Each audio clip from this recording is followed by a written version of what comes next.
Hey, JJ Hammond here with STLTechTalk. Talking. How you doing? Good. We're going to be talking about your background a little bit, so let's just hop right into it. You're a guest speaker here today, and let's go ahead and tell them what got you into technology in the first place. You know, it's an interesting story what got me into technology because I didn't want to do technology. I started, farting around with computers when I was in the Navy. Wow. Because the last 2 years that I was in the Navy, I was stationed in San Diego, and I wanted, there was the manager there, it took him 2 days to do a report. He had to do every month, and I said, well, that's done.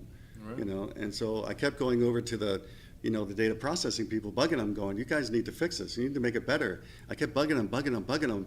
Finally, one of them came over to my desk, threw this big-ass manual down and said, you do it. And I read it, and I did. And I got it down, his 2-day report down to 20 minutes. Awesome. Yeah, and so that was kind of the first time I've actually did anything and realized that I might be good at it. Because that's not what I did in the Navy. Right. And so after that, I realized I was good at, that kind of technology stuff, but I didn't want to do it. I thought the prospect of sitting behind a, monitor all day sucks. That stereotypical cubicle, Yeah. White walls all around you, just sitting there, coffee. Yeah, and especially I can't do that. Can't do that. Especially back in the late '80s and stuff. Oh, yeah. I just said I don't want to do this, and I'm, as you can see, I'm a creative. I do, I'm a musician. I'm an award-winning photographer. Everything I do has to be creative, or I don't do it. And so I said I don't want to do that. So I actually went to. I don't think I've told anybody this. Actually said no, I don't want to do that. I want to do TV stuff, because I was actually doing TV video editing in middle school. Because I would go to my teachers and say, I don't want to write the report, I want to do a video for it. And they said, okay. And this was back in the tape days, Oh, where you were splicing and using the pencil. And in middle school I was doing this. And so I said, I want to do that because I like that way better. It's way more creative. Yeah, the creativity side. Yeah. Absolutely. Yeah. And, I want to do the behind the camera stuff, of course. I don't want to be on camera. Mm-hmm. And so I actually went for a little while to Columbia School of Broadcasting, which I don't think it exists anymore. I don't know if it does or not. Yeah. And so I went there for a while and because I wanted to do that. And then I didn't like the school, so I got out of that. And then I started going to I still was rejecting programming, technology, and I said, so I went to one of the community colleges and I was taking video classes there, and then I was working at a company that my ex-wife's father got me into, and somehow I gravitated into it, not by any purpose. Right. I was mainly doing computer support, for this company. I just was fixing their computers and showing them how to use Word and lugging stuff around, and kept me skinnier back then, but then all of a sudden, I decided I needed to fix something. I think it was, I wanted to make the, we had a telephone book, and it was a big company, General Atomics. Oh, okay. Yeah, I'm familiar with them. So we had a big telephone book with all the extensions in it, which was basically bad the day it came out, right? Because so it's like reprint. They only released it a couple times a year, but it was bad the day it came out because people move around all the time. Every weekend they're moving people. Right. So I said, well, that's dumb. There was a serious disconnection between management and what was going on in the field. Yeah. I said, well, I need to fix this. So I said, I want to write an electronic one. Right. Or a program, and this is back in the DOS/Windows days when people were still using DOS and some people were using Windows. Yeah. Right. Yeah. Right. And I said, I need to fix that. So I went down and I found whoever was, doing the mainframe stuff. I asked them how to connect to that data source, and I had a friend of mine there give me a copy of VB2. That's what I started with, and I learned how to do it, and I had the electronic phone book done very quickly.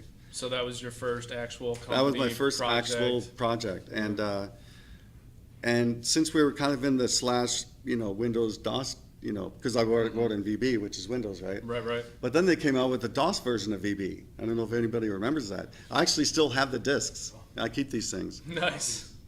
And they actually came out one version of a DOS version of VB. And so I basically... That would probably fetch a pretty penny now. I know. But I basically wrote the exact same thing in that. Wow. Okay. And so no matter if you were using DOS or Windows, anybody in the company could now just do that Make it instead of work. getting the book. Right. So that was like the first thing, I wrote. And it just kind of snowballed from there. Do you think seeing the result of that accomplishment just kind of perpetually, made you continually look at technology and continue to be in the space? Because like you said, you seem like a creative individual. Mm-hmm. So being able to create and then see the product of that creation being implemented, it's rewarding. It is rewarding, and we can talk later about how I've now shifted to seeing the product of my speaking Absolutely. is rewarding now. Yeah. But back then, I just needed to fix a problem because I Right. didn't think it was working right. Right. Right. And no one else was doing it, so I did it. You did it. Yeah. So that's kind of how I got into it, and I still didn't really want to do it, but Mm-hmm. I started learning VB more and more, and I started writing these little apps for people, and my secretary and things like that, and all of a sudden I figured I discovered that programming is creative. It is, absolutely.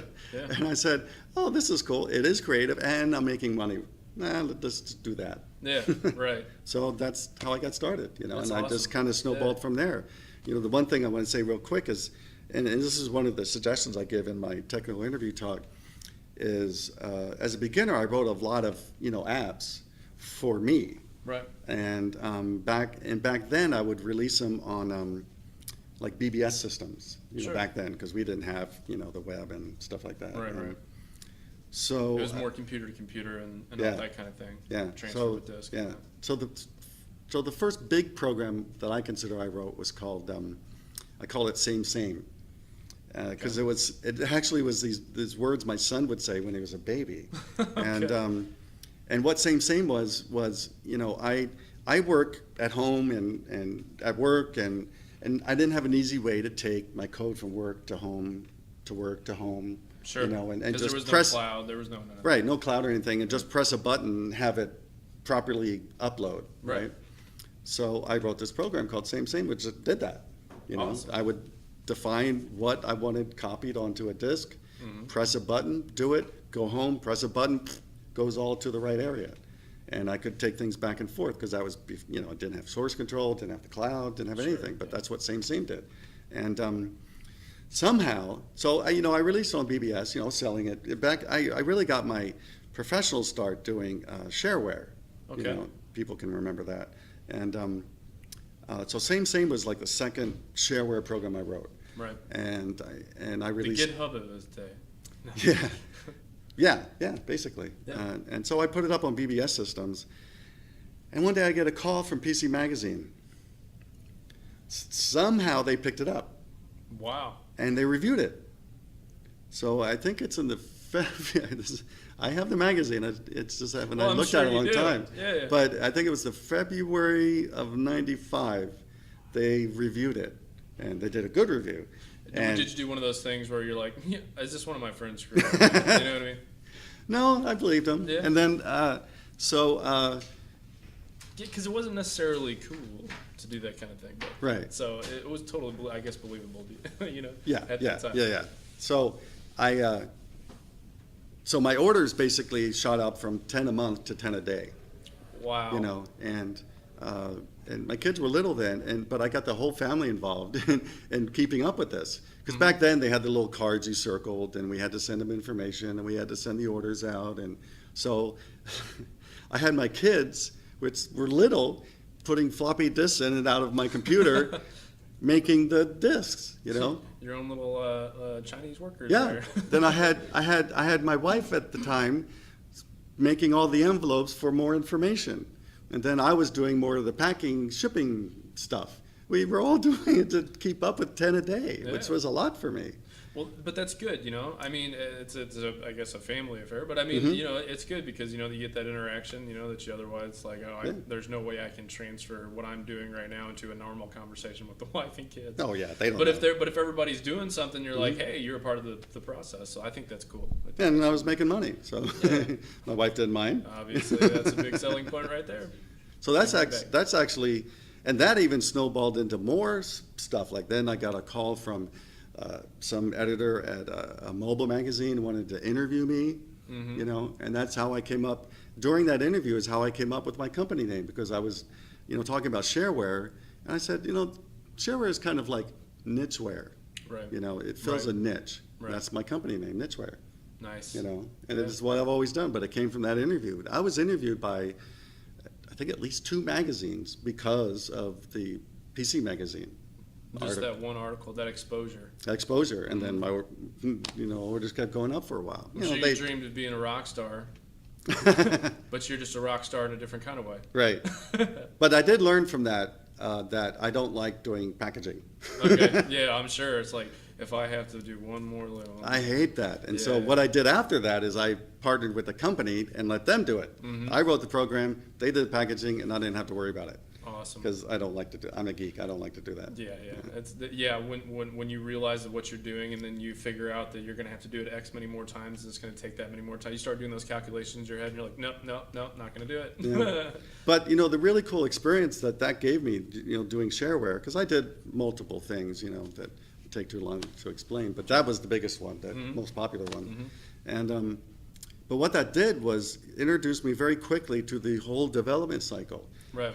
Not that I realized I was doing it, you know, Right. because I was a beginner. Right. But, you know, I was coming up with features, you know, I was coding, then I would deal with customers that were pissed off, Right. you know, and things, because, you know, they would call me and say, well, this isn't working right, and blah, blah, blah. And so I kind of did the whole gamut Right. of, you know, designing, coding, customers, shipping, you know, the whole thing. So Yeah. very quickly I got the whole, you know, life cycle ingrained in me very Right. early on. Which, So I mean, and that's what I think a lot of educators now are missing, and when they're trying to convey what this industry does, what you can do with it, you know, the different opportunities and things, about getting in there and doing something, Right. and then understanding that whole life cycle that happens with an application or a product, whatever the case may be is.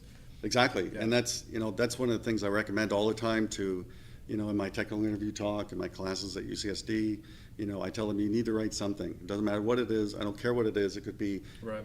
tracking the plants in your yard, you know, Right. just write something, Right. you know, and Find out what works, what doesn't, how to make it more efficient, those Right. kinds of things. Yeah. because we need, especially, you know, being in front of me as an interviewer, you know, I need to know that you're taking your own time to do things. Right. Absolutely. And so I've been telling a story more this year, but that's actually how I got jobs. You know? Okay. So back in the day, every job I would go to, I would have a little plastic thing of floppy disks, you know, and I would go into the job, and they say, well, you know, we kind of want to our program like this. I go, I have something similar to that. Plug it in, put it in, Give install them a it. demo, almost like a demo reel. Yeah, and we'd install it. It would run. I got the job every single time. That's amazing. Yeah. Advice. That really is. That's good. That's Every single fantastic. time I got the job because I showed them I actually did something. They didn't even look at the code. Right. They just wanted to see I could bring up a program. Right. Right. And it works. It works. Yeah. It totally works. And it's like you said, similar to what. So you had a toolbox and you busted out a tool and you showed them you know how to use it. Worked every time. Yeah. So then, what transitioned you on over? So what were you doing after? You said you got up with a company that took care of all the product and all that kind of thing and the shipping and all that. What happened after that? After you got all these extra jobs and stuff, what happened from there? Well, it's professionally. Okay, so professionally, you know, once I realized I was good at it and it was creative and I liked it. And you got greenbacks. Yeah. Actually got paid for it. I actually made General Atomics change my job title. Okay. I forced them to. They didn't want to, but I said, no, I'm not doing what you hired me for. I'm doing this now, so change my job title. And they did. And so then I left General Atomics, and my first like full-time geek job, you know, was you know, up a little north from where I live in Carlsbad in San Diego, and it was for this company this was really what I was hired for a lot in the beginning was, okay, we have a DOS program, we want to move it to Windows. Gotcha. And so Yeah, that conversion, Yeah. for sure. and We see that now, especially with all the going other to guests. .NET and things. Right, yeah, and the 32 to the 64 and Right. all those kinds of things, with the So that was my first gig, Yeah. was doing that, and just kind of, kept snowballing from there. Yeah. And especially in the beginning, I didn't stay at companies very long because, if you move around, you get more experience. You know? Yeah, and you're like, no, Yeah. you need to either pay me more or I'm going to continue to move on. Plus, I was interested in learning, Right. and You wanted to be a sponge. You wanted to continue to soak Right. up information. Exactly. Be creative. Exactly. And it's shoot, I had a brain fart. I totally forgot. You can edit this out. No, that's fine. But no, I mean, so you were moving up the scale, right? So you continued to this cadence of Yeah. doing the job, completing it, either staying there, doing some more, or just kind of moving on to the next thing. And what got you into teaching? Well, what actually got me into teaching was actually I'm getting divorced. Okay. Because when I just finished my 16th year of teaching at UCSD. Oh, that's awesome. Yeah, and the reason I got into it was I was working with my best friend in San Diego, programmer, and he worked for Microsoft for a little while, and then another girl that we all worked at the same company, Mm-hmm. and we all started this group at UCSD Extensions, Okay. and we started the VB programming, team. It was us three in the beginning. Yeah. And, the reason I joined them was because, when I got divorced, my ex-wife and took the kids to Texas. And I said, well, I need some extra cash to go out there all the time now to see my Yeah. kids. And that's actually why I did it. Yeah. In the beginning, it was because I needed the money. Right. That's a pretty big driving force. Yeah. Right. But now I do it because I love it. I don't do it for the money because you don't make very much teaching, believe me, unfortunately. Right. I often hear from I'm pursuing my master's degree in computer science. I often hear my teachers say, yeah, I have another job to support my teaching habit. Yeah. Yeah. And it's kind of funny when they say that. I'm like, oh, that's not really the way it should be. But, Yeah. Okay. Well, kind of the way that I kind of see it now when I describe everything I do, which is kind of crazy. Right. See, the list of things you don't do is actually smaller. Than the list Yes, of things you do. very much so. Right. So, kind of the way I describe it now is I'm really big in giving back to the community, because I feel people helped me in the beginning, so I want to give that back, which I've probably done tens of thousands of times by now. But I love that. Yeah. and that's what I want to do. I want to give back to the community. So I look at it as, I don't go down to the soup kitchen on Thanksgiving and Right. and do things like that. What I do is, I help people to become programmers, better programmers or programmers, so they can make better money for their family. And I think that's much better than serving Thanksgiving dinner to somebody. Yeah, absolutely. Because that's a long term. That's right. You're teaching them how to fish. Yeah. So I mean, So it's very. Yeah, very and that's the reason I teach and speak and write books, and it's all that. It's amazing. because none of that makes very much money. Right. My job is basically pays the bills. Right. Having empathy doesn't exactly transition into cash Right. sometimes. Right. Um, So my job pays the bills. Right. Everything else I do because I like it. Right. So are you still involved with music? I mean, do you? Yeah. You do? Great. I haven't been in a band for a while. I still play, I still practice, I still learn new songs. I practice pretty much every week. But actually what I've been doing now is that I'm actually working for bands as a photographer. So, that's neat. I'm an award-winning photographer, and some of the awards I got were for band shots. And I've kind of snowballed that into real jobs for bands, and not just local SoCal bands. I've done photography for real bands, popular bands. Right. So you have the creative eye. People see what you've done, whether it be programming, art, your art, or whatever, because art is a broad term, but your art with music and photography, and they pick you up and continue to go, and you just move on to the next thing. Yeah, That's and awesome. I think I'm good at that because I am a musician. Right. But you have the, I talk about this a lot when I'm talking to people. You have to have the go. You have to have that go factor. You have to just like that initiative to say, here's something I want to do it, figure out, and then just continually grow as an individual, and so on and so forth. And that permeates to the rest of your life. And obviously with you, you're a prime example of that. Yeah. So when you come to this conference, we were just talking about that. You kind of give back. Well, what are your talks about when you come here? Well, I did 3 this year. It was only supposed to be 2, but then somebody canceled, so they stuck me into a slot because I really wanted to do. They didn't pick up my interview talk in the beginning, and I was really bummed about that because that's my favorite one, and it's the most attended one I've ever done. And I always think it's kind of funny that my most popular talk ever has no code in it. Right. Well, because sometimes you break up the monotony, right? To break up because when these individuals come to these conferences, they're hit with so much stuff, of the same. I wouldn't say the same sort of thing, but you're in that same part of your brain, and then you're touching on a little bit different sector there. So. Well, the other 2 talks I did was yesterday I did code contracts, which is pretty new to .NET, and most people don't know about it. Actually, nobody in the room knew about it.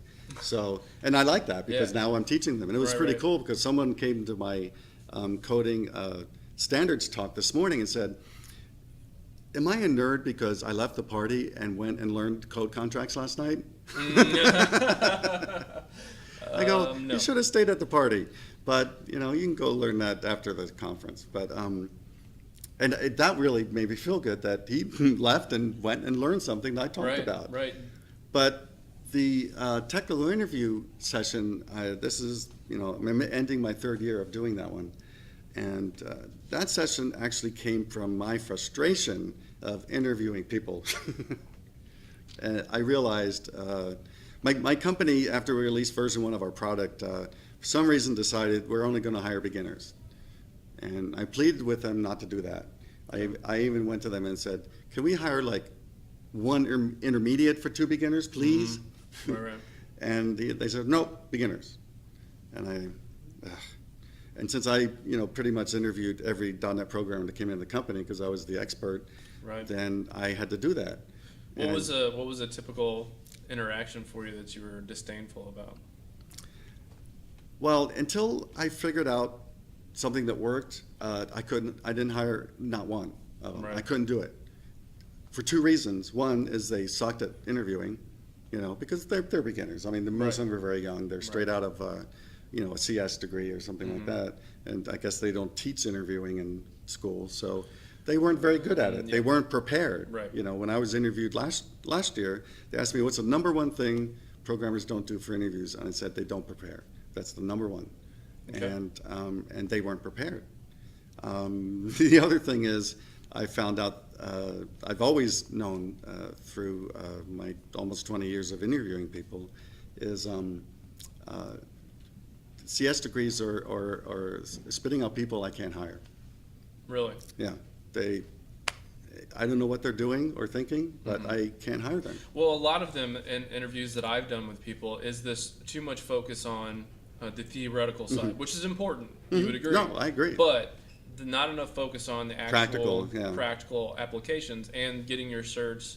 You're like having a class for a cert, or preparing these individuals so as soon as they leave, they walk out the school doors, bam, they can get a job. And that's been my frustration when talking with people, and I'm sure your frustration when interviewing people who are coming out, because it's so much on the math side, a little too much on the math side, where they hit them so hard with all this different stuff that they really don't use over here on the programming side. Sometimes. No, I'm not talking in all cases, but in some applications. Right. Well, so would you say that's the... Oh, totally. And I was talking to somebody here at the conference, and they said, they're still making them do writing compilers. And I go, what? What for? No one needs to know how to write a compiler. Right. They need to know how to write business software. I mean, that's where the money is. Right. And that's all I've done is to write business software. That's what .NET is good at. Right. You don't write device drivers in .NET. You write business software in .NET. Yes, you can write games and things like that, but mainly you make the money at writing business software. Exactly, because businesses make money. Yeah, right. And they're churning out people that know nothing about that. Not only that, but these beginners I was interviewing, because I was really frustrated and I was venting to somebody, and they said, well, do you expect them to know C# or .NET? And I go, no. you know, because I can teach anybody anything as long as they're willing. That's that's basically one of my slides in my talk. Right. Personal initiative. Well, they want to be willing. They have to be willing to learn. Right. Right. Because programming changes every day. Right. And if you're not willing to learn, you're going to be stuck in evolution. Right. And you won't never make as much money as like me. Right. If you don't do that. Right. And so I was venting, and they asked that question. I go, no, they don't need to know C#. I can teach them, but they don't even know object-oriented programming. Right. They don't know what inheritance is. Right. Out of a 4-year degree in a college. Right. I was floored. Right.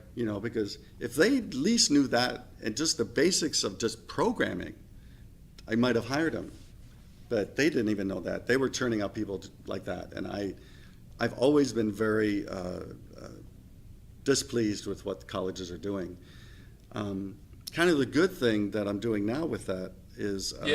How do we fix it? Well, one of the things I'm doing to fix it is it just so happened that one of the women who worked at my last company's husband is one of the bigwigs or VPs or something at National University, which is big in my side of the country. And it's one of those, it's not a state college. It's just one that you could pay for and go and, get your degree quick. Yeah, right. And we have Vaterac colleges and things like that. Yeah. So they invited me for this, panel. They wanted to start, and I said, yeah, okay, Sure. I'd accept anything. So I was kind of worried, about what would happen. And then I was sitting there. I got there early as usual, and I was sitting there, and the professors come in, and they were all old.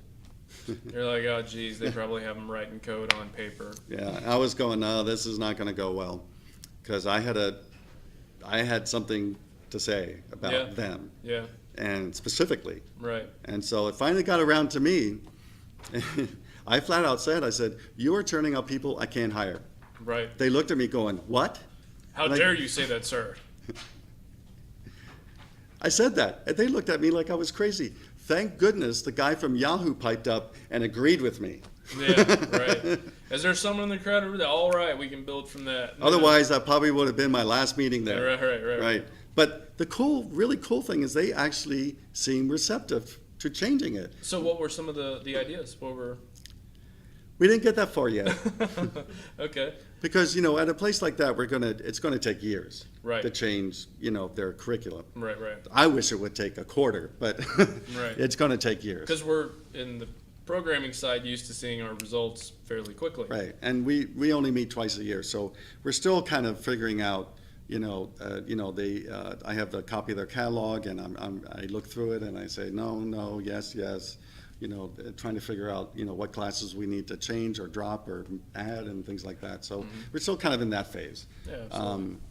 But I have hope right. that I'm hopefully going to be able to change that university at least to churn out people I can hire. Right. And they can be productive in their lives. Right. Yeah, and that's what I need when I'm forced to hire beginners.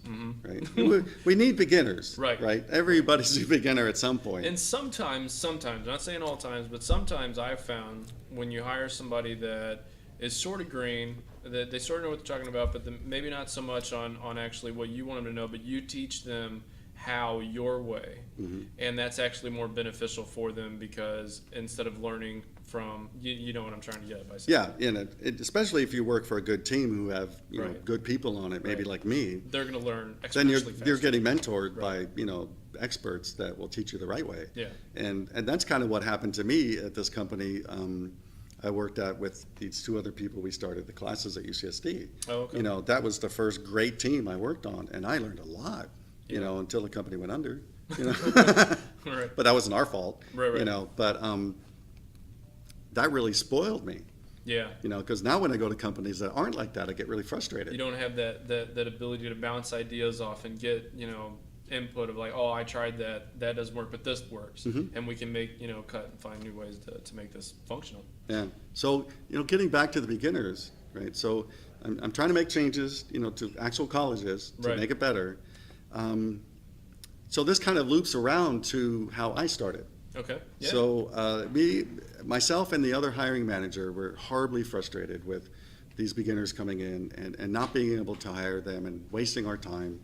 And again, not just because they weren't good at interviewing, but they didn't know they didn't know the basics we needed them to know. Right. So we didn't know how to get that out of them. We had trouble with it, and so we're thinking, how can we fix this? And the other manager said, well, I'm going to give them a coding test. I'm going to make them write code that reverses a string. I go, huh. Okay. So he went to a meeting, and I was thinking about it. I go, nah, I don't think that works, and I don't think it will work.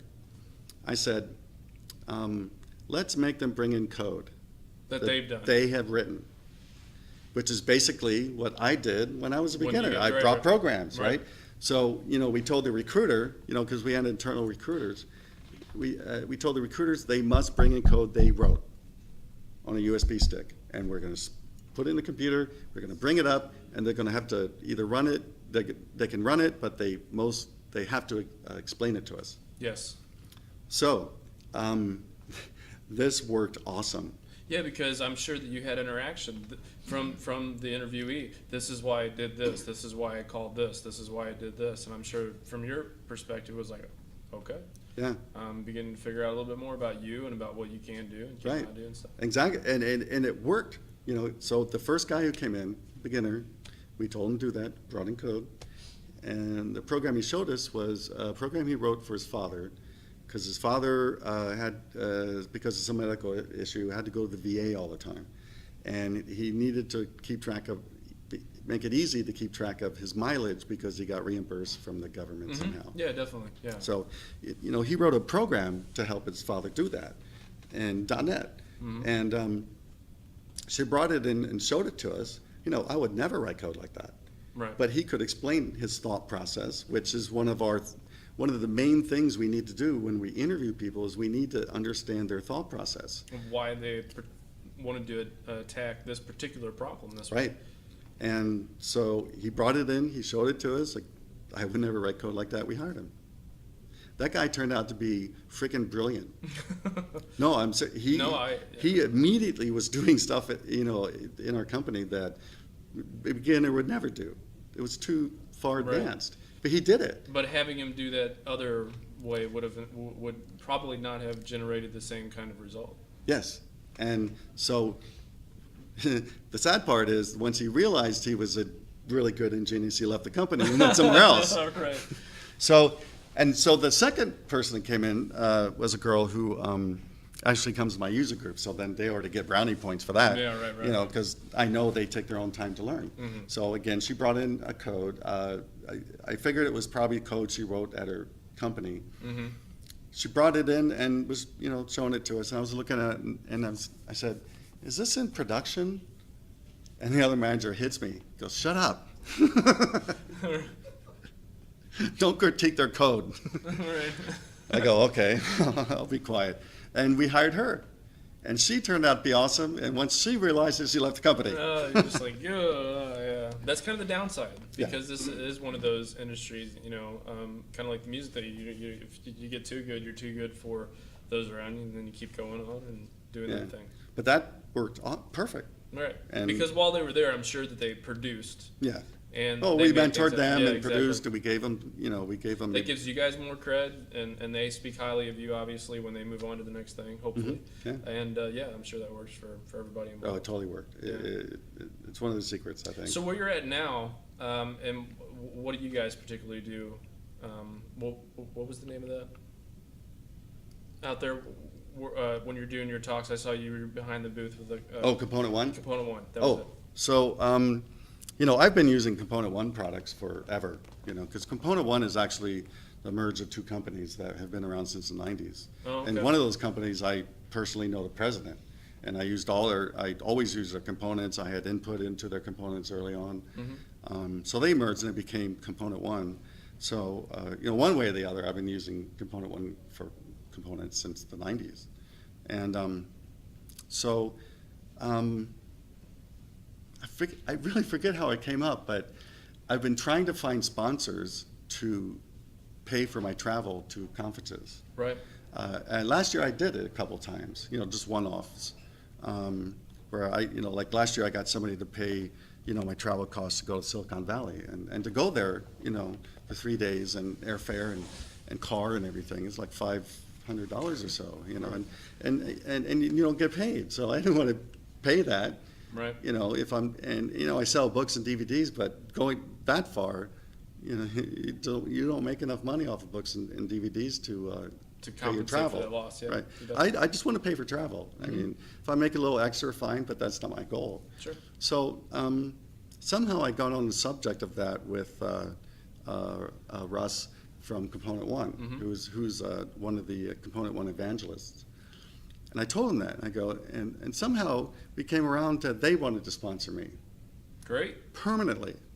Oh, that's even better. I know. So last month they made me I'm the third Component One influencer there is. And so now that I'm an influencer, they'll pay all my travel now. And so they paid for me to come here to St. Louis. Never been to St. Louis. I would never come this far on my own dime, right? So two great things that brings, right? First off, now I have somebody to pay my travel to go to these conferences. Because like I said, most of them, they don't pay you. They don't even pay for your stay or anything. And that frees you up for more mind share to be more involved in these conferences. Exactly. And now, I was laid off by my old company last year, and I decided I don't want to work for the man anymore. So I'm just working for myself. I just do contracting. So the great thing with that is I can do whatever I want now. I can go to a conference and speak. I can go there, and I don't have to take vacation. I don't have to beg and plead. If I need to work, I can still work because I only work remote. I work from home. I don't go into the office anymore. So what are some of the devices that you use? For your computation power, do you still rock the desktop? Or? No, I haven't had a desktop. I don't even remember the last time I turned on my Windows computer at home. Really? I only use Macs. Okay. Yeah. And mostly because of the creative suites that are in there? Well, I originally bought a Mac before, I bought the last version before they went to Intel chips. And so you were in before they were cool? No. Just well, it's a funny story with that. So I bought a Mac because, I was researching, because, I write and record songs, and I wanted to get back into the actual recording. So I researched it. And, most musicians all use Macs. They even, use Mac laptops to record, albums. And I go, that's what I'll get. Sure. So I got it, and, I use the recording software, and I've recorded songs, and, sometimes I put them on my DVDs and things like that. And so the secondary that came up was, I can use this for presenting now. Yeah. So, I stuck whatever virtual machine program back there. I think there was one version of that Microsoft had that worked on the Mac that really sucked, but it worked good enough to do demos. Right. I would not code on it, but it worked good enough to do demos, and I discovered very quickly that the Mac I bought the biggest one they had back then. It was 17 inch. 17 inch. Yeah, but not now. They only have 15s. 15s, yeah. And I discovered very quickly that the Mac is the best presentation machine there is. Okay. Windows machines, laptops, don't compare. Because when I go do a presentation, I plug in Mac, detects everything correctly, and I'm ready. Right. I've never had an issue. And all this other kind of thing. Never had an issue anywhere. Right.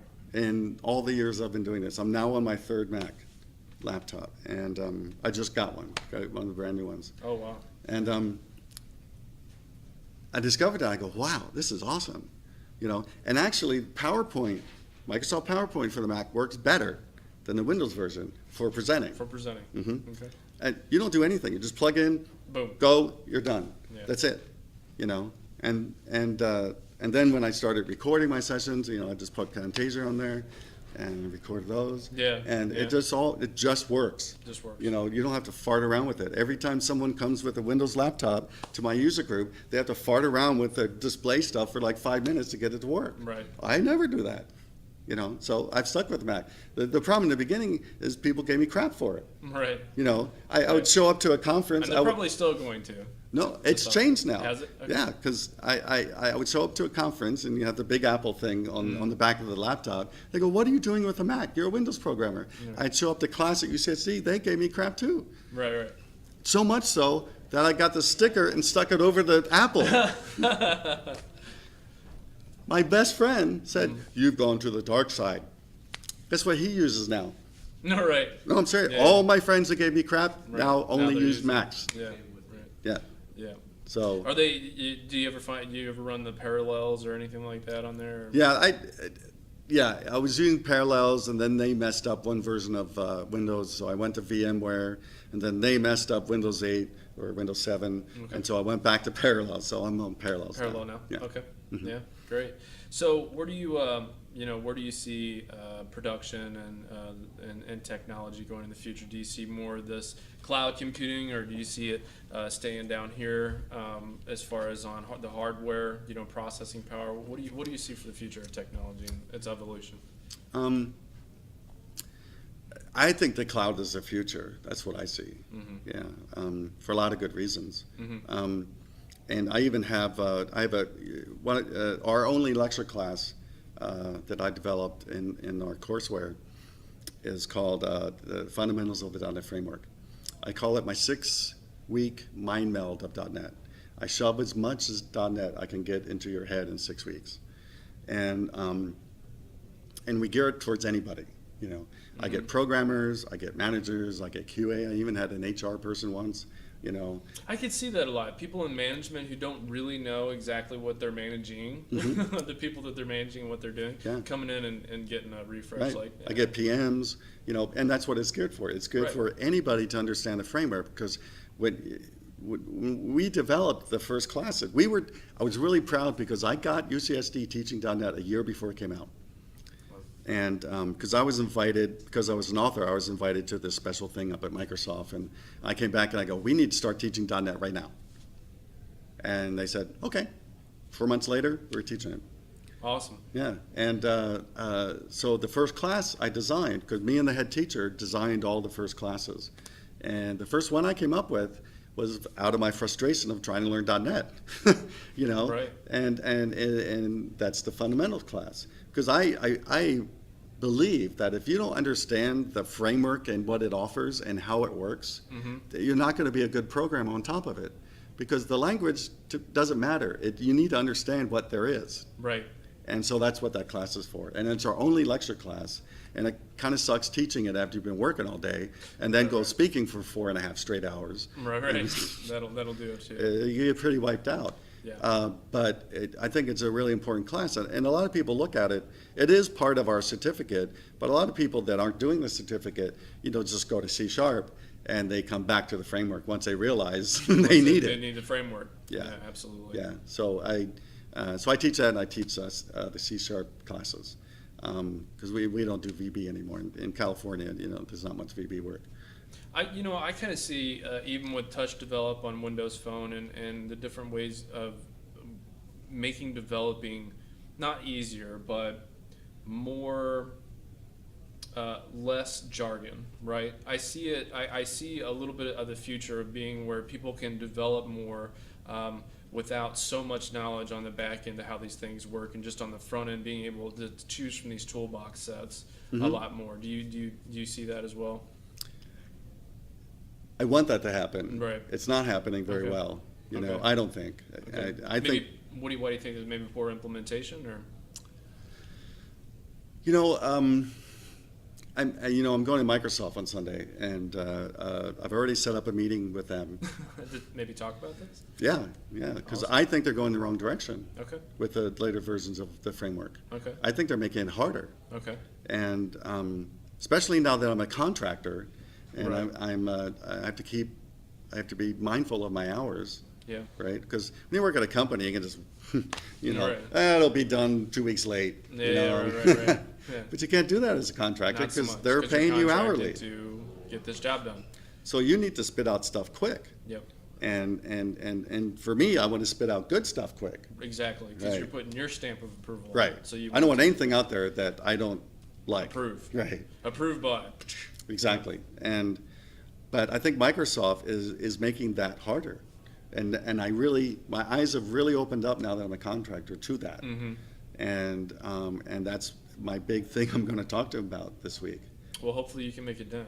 I hope so, because that's, I don't know if programming will ever get to the point where you just drag these boxes and boom, you have a program, right? Right. There's always going to be business logic. One-offs, security things, all those different kinds of jazz, sure. Right. But I mean, for for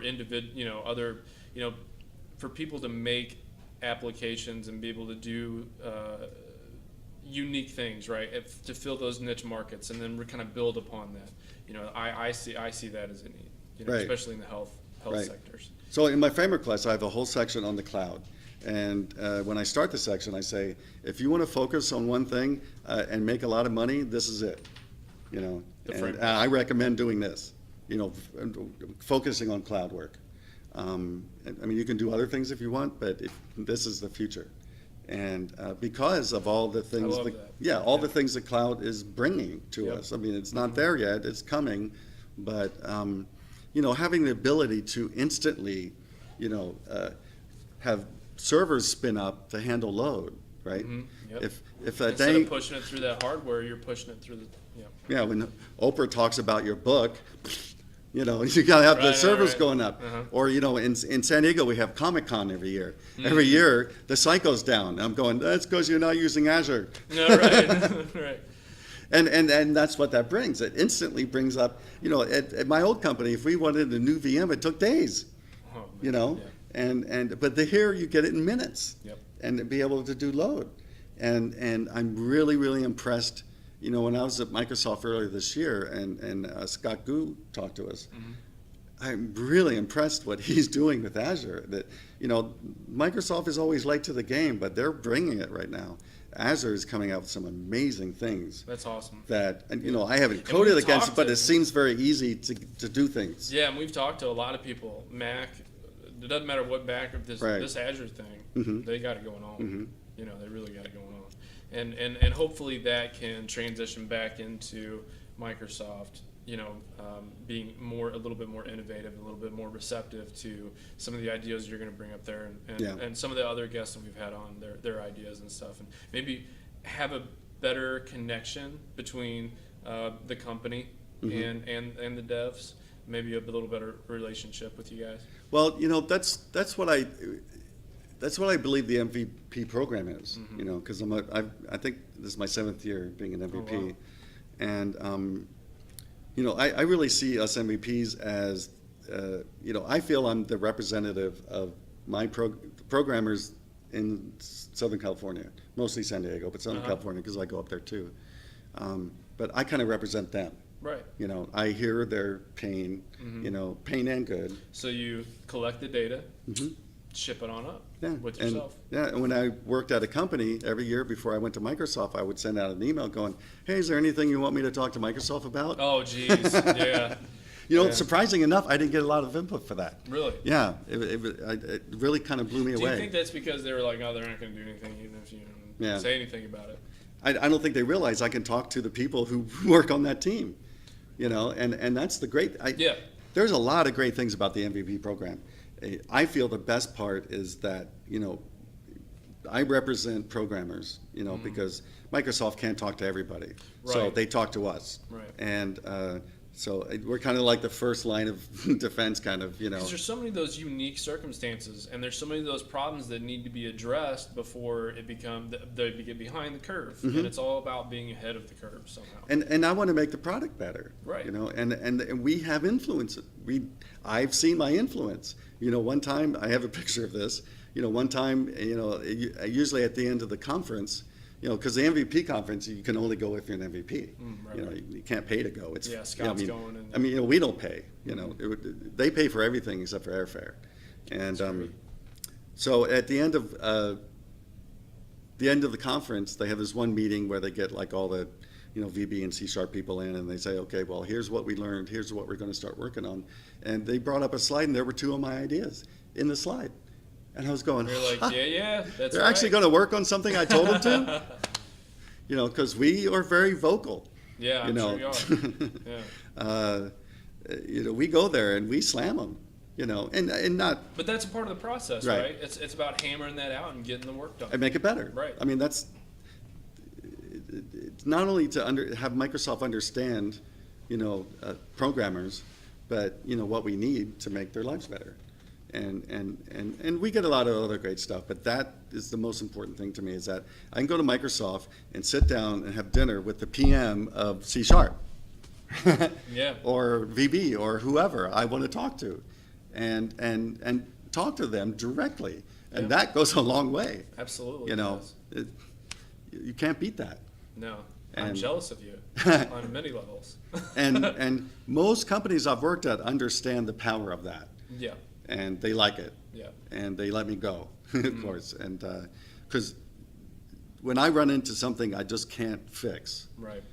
we have a private list server, right, that I will post it on. Not only do I get feedback from my fellow MVPs that might know an answer, Microsoft gives me feedback. Right now, I'm working with a guy who's writing the async stuff in .NET Framework, because I have an issue I haven't been able to solve, and me and him are emailing back and forth. The guy who runs the async section of the It's framework. like, yeah, me and McCartney, we're going to be going on a cruise next week. It's one of those things. You have it's that ability to make change. Yeah. And it seems like you've done that from the get all the way up to what you're doing now, and that's amazing. We can't thank you enough for being here and talking about yourself and what you do and everything. And where can people find your music? So my music is, most of them have photos and things like that I do. I also, if a band's watching this, I'll do photography for you. Okay. Is on heavymetaldave.net. HeavyMetalDave.net. Someone gave me that nickname in the 90s, and so that's my website. You're like, I'll rock it. Yeah. And all of my programming stuff is on .nettips.com. .nettips.com. And .nettips.com has been around one way or the other since '94. Me and Carl Franklin, if you know him, were doing websites before most people knew what a website was. Right. And him and I actually used to play music at this conference at the top of the Marriott bar. We packed the place every year. We'd bring our guitars, we'd learn the songs in the afternoon, we'd go up there and we'd pack the place. That's all. Yeah. And, yeah. Well, that band that was playing Thursday night was hot. They were good. Yeah. Yeah. I really enjoyed it. The band playing tonight over there is awesome. Oh, really? I saw them last night, I couldn't leave. They're really, really good. Who's there tonight? They're called Joe Dirt. Joe Dirt. Oh, Joe Dirt. Yeah. Okay. The guitarist is phenomenal. Yeah. He's really good. I wanted to go talk to him, but I had to go to bed early for the talk today. So .nettips.com, and then Can they follow you on Twitter? yep, Twitter. My code Twitter is real.netdave, because someone took .netdave for some reason. They're like, hey, come on. But I'm the real one. Sure. Because I used to be VB Dave. Now I'm .netdave. Nice. I have all these personas. I think something's wrong with me. No, they're your outlets for identity. And my personal website is davidmccarter.com. Okay. Yeah. Great. Great. Well. And I'll publish this now. I'm start. I was getting ready to talk about like books and different Okay. books. Books. Yeah. So my latest book from Rocks is out. Uh-huh. It's on VB. I'm one of the authors. I wrote the database sections, the anti-framework database sections, chapters for the book. So that came out in January. The latest book I release is my Dave McCarter's .nettips.com, and Dave McCarter's .NET Coding Standards. Okay.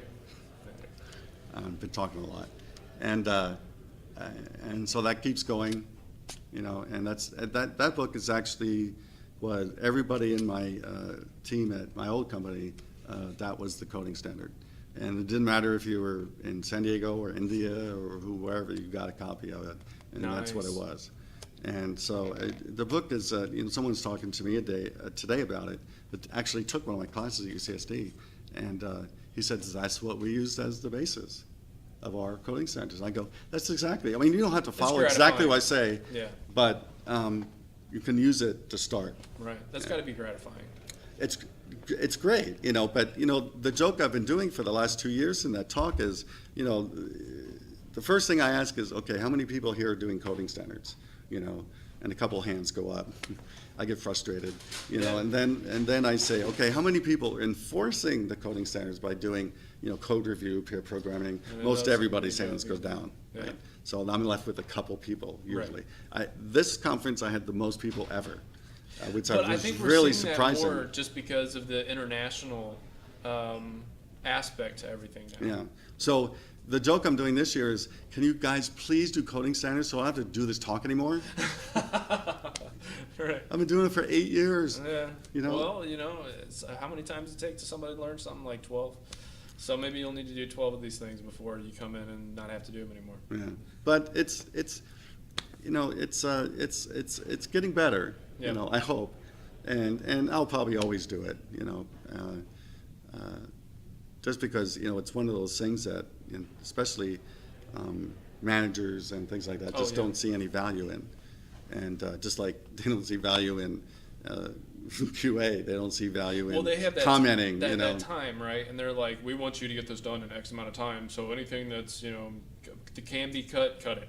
Yeah, I had a manager once rip out all my unit testing time. He goes, that doesn't meet our date. He ripped all of it out so it would meet the date. And guess what? We didn't do unit testing.